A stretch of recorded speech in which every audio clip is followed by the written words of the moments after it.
दीपिका शोएब के आप बहुत ज़्यादा क्लोज हैं, कई बार आप उनसे मिलने जाती हैं, कैसा बॉन्ड अब उनके साथ में शेयर करती हैं आप?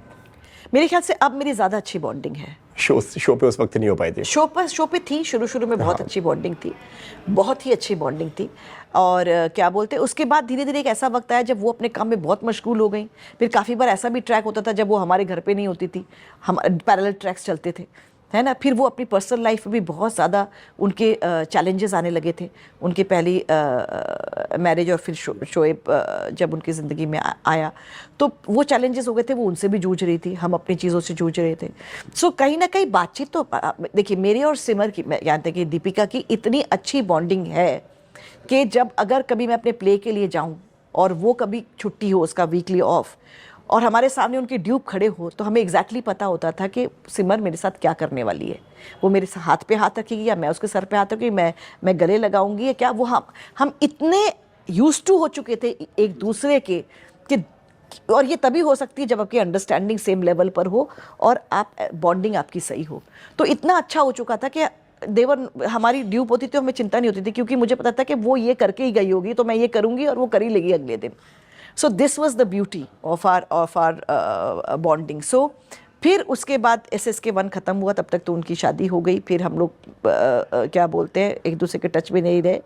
फिर ससुराल सिमर का 2 आया, जहाँ पर वो कुछ दिनों का कैमियो करने आई। दैट इज़ व्हेन उसने जैसे ही मुझे माता जी के रूप में पहली बार देखा ना, शी क्राइड, क्योंकि हर अच्छी चीज़ हमारे ससुराल सिमर का 1 क्यू से याद आ गई। And we did the scene, और हम लोग इतने इमोशनल हो रहे थे, मैं आपको बता नहीं सकती। वो अपीयरेंस के वक्त जब वो 2 महीने के लिए आई थी करने के लिए। फिर कोविड 2 आया, फिर हम लोग आगरा चले गए, वहाँ पे बबल में शूट करने के लिए। उस वक्त बहुत सारी, तो वो मुझे पिछले 4 महीने का गैप, उसकी ज़िंदगी में क्या हुआ, बिग बॉस का पूरा टाइम, नच बलिए का टाइम, उसके बाद क्या हुआ, वो सारा कुछ मुझे अपडेट करती थी। तो रोज़ हमारे पास इतनी बातें होती थी करने के लिए। And then this time also when she, जब उसे लैमिंगटन बनाए, उसे मेरे घर में भेजे, because she knew I love lamingtons. When Ruhan happened, मैंने उसको ऐसे कहा था कि when is the baby due, तो शी सेड क्या बोलते हैं, अगस्त। तो मैंने बोला यार, उसका बर्थडे जून में होता है, शोएब का तुम्हारा अगस्त में होता है, मेरा बर्थडे जुलाई में होता है, मेरे साथ कर लो ना। तो एंड फॉर्चुनेटली कहूँगी कि उसका बर्थडे 21 जून को पड़ा, which is my mother's birthday.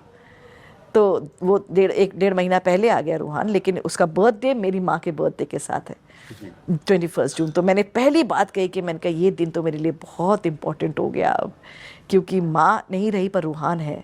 So we will celebrate Ruhan's birthday. And और मैंने ये प्रॉमिस भी किया था कि उसके 1 साल होने के पहले मैं उसे मिलने जाऊँगी। तो मैं गई भी और हमने बहुत अच्छा वक्त, जो भी हाल ही में उन्होंने ब्लॉग्स वगैरह जी। बट लेकिन आप इस बात से कितना एग्री करती हैं, या क्योंकि सोशल मीडिया पे जो उनके जो फैंस जो हैं, उनको मैं ऐसे कह सकता हूँ कि एक तो उनको प्यार बहुत ज़्यादा मिलता है, दूसरी तरफ उनको नफरत बहुत ज़्यादा मिलती है। जो ऑडियंस जो है ना, जो सोशल मीडिया पे ट्रोलर्स वगैरह, वो मिक्स मतलब है, मतलब 50-50 आप कह सकते हैं।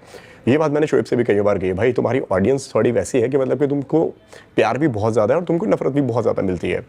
और उन हेटर्स का ये कहना है, ट्रोलर्स का ये कहना है, कहीं ना कहीं दीपिका ने अपनी आइडेंटिटी खो दी है बिकॉज ऑफ शोएब। आप इस बात से कितना एग्री करती हैं? अगर उसने अपनी आइडेंटिटी खो दी होती तो क्या दीपिका की दुनिया इतना बड़ा होता? करेक्ट। इतना बड़ा यूट्यूब चैनल होता? इतनी बड़ी ऑडियंस होती? इतनी बड़ी ऑडियंस होती, और बढ़ती ही जा रही है। नहीं होता ना, क्योंकि उसमें दीपिका की दुनिया है, शोएब की दीपिका की दुनिया नहीं है वो। करेक्ट है ना? बिल्कुल सही है। तो no, she has not lost her identity. लोग इसलिए कहते हैं क्योंकि उसने अपना रिलीजन चेंज किया। उसने अपनी पहली मैरिज में भी रिलीजन चेंज किया था, उसने अपनी दूसरी मैरिज में भी रिलीजन चेंज किया है। तो इसीलिए ये उनका तरीका है, शायद प्यार दिखाने का, शायद मोहब्बत दिखाने का, ये उनका तरीका है। ये टू ईच हिज ओन है। उसके बाद वो अपनी ज़िंदगी में क्या करती हैं, क्या नहीं करती हैं, ये उसके ऊपर डिपेंड करता है कि आइडेंटिटी लूज़ होती है कि नहीं। मुझे तो कहीं नहीं दिखाई दिया उसके, वो अगर खुशी खुशी किसी रिलीजन को मान रही हैं और उसमें वो खुश हैं, अगर वो उन्होंने वो रिलीजन अपनाया होता और उसमें वो दुखी होती हैं, वो परेशान होती, रोज़ परेशान दिख रही होती, तो बात होती। फिर आप कहते कि क्या ये क्या कर लिया, ब्लंडर कर दिया आपने। ऐसा तो कुछ भी नहीं दिख रहा। She is looking very happy, she is doing what she wants to do, she is looking after everybody in the family, she is taking care of Ruhan, she is taking care of Shoaib. तो इसीलिए I think as long as people are happy as long as people are doing what is right for them and not troubling anybody else, मेरे ख्याल से ये बिल्कुल कहना गलत है कि उसने अपनी आइडेंटिटी लूज कर दी। ऐसे तो हम हर लड़की ने अपनी आइडेंटिटी लूज कर दी है जो शादी करके दूसरा, क्या मैं चैटर्जी से भाटिया हो गई, मैंने अपनी आइडेंटिटी लूज कर दी?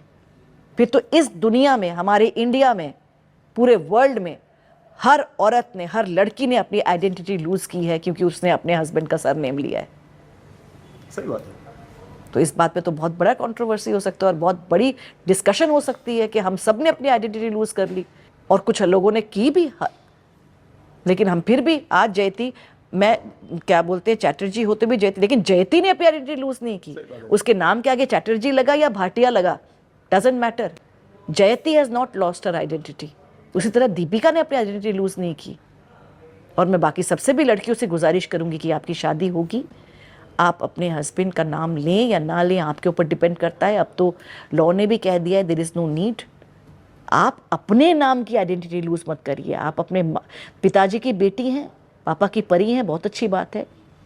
आप अपने पति के क्या बोलते हैं, जीवन साथी हैं, बहुत अच्छी बात है। लेकिन आप अपने लिए क्या है, वो सबसे ज़्यादा इम्पॉर्टेंट है। उस बात को याद रखिए, वही आपके साथ पूरी ज़िंदगी चलेगा। आप किसकी बेटी है, किसकी माँ है, किसकी बहन है, वो सब एक तरफ, आप अपने लिए क्या है वो एक तरफ। That you should not lose. If you lose that, then you lose your identity. Nothing else can make you lose your identity. जयती जी, ऐसा कहा